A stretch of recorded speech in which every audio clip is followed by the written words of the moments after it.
Hi, I'm Gary Arnold. These are some of Tom Olin's photographs, capturing a 40-year history of disability rights activism.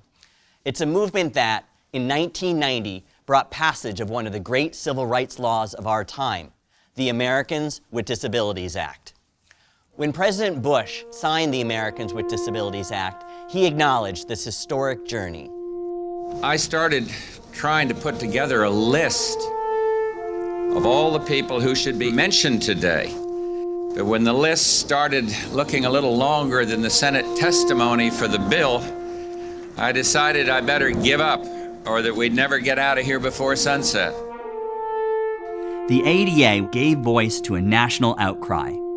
Hundreds of community leaders and thousands of grassroots activists petitioned lawmakers on both sides of the aisle to recognize the civil and human rights of one of our nation's largest minorities. Join me now in this 4-part series exploring the history behind this monumental act and Chicago's role in its making.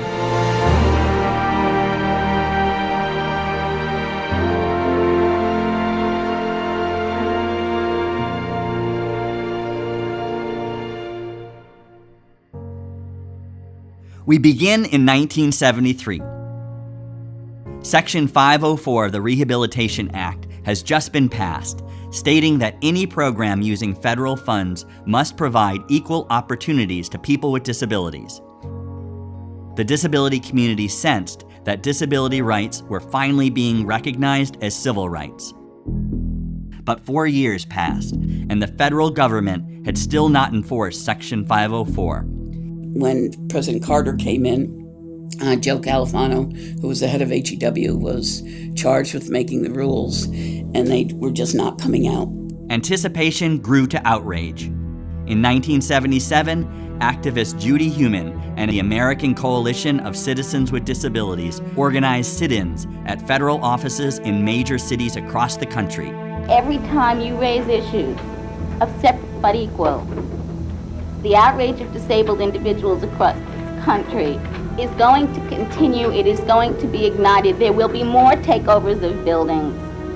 And so we staged a sit-in the HEW building, and for the longest time, it was the longest occupation of a federally controlled building in the history of the United States. The 28-day occupation in San Francisco helped pressure the Carter administration to enact 504 regulations.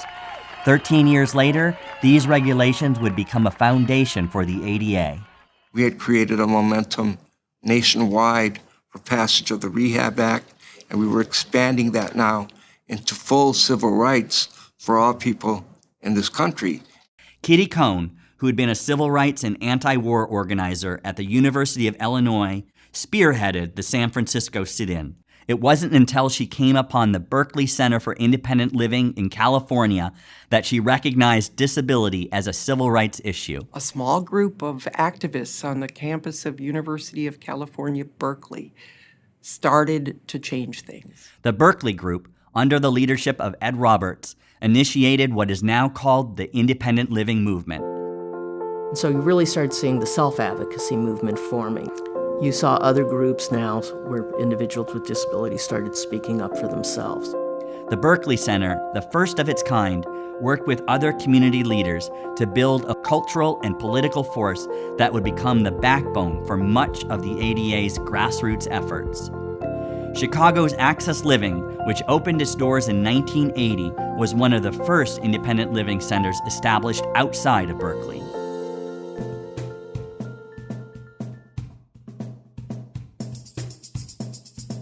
In 1978, Reverend Wade Blank organized a group of activists in wheelchairs to block inaccessible buses in Denver.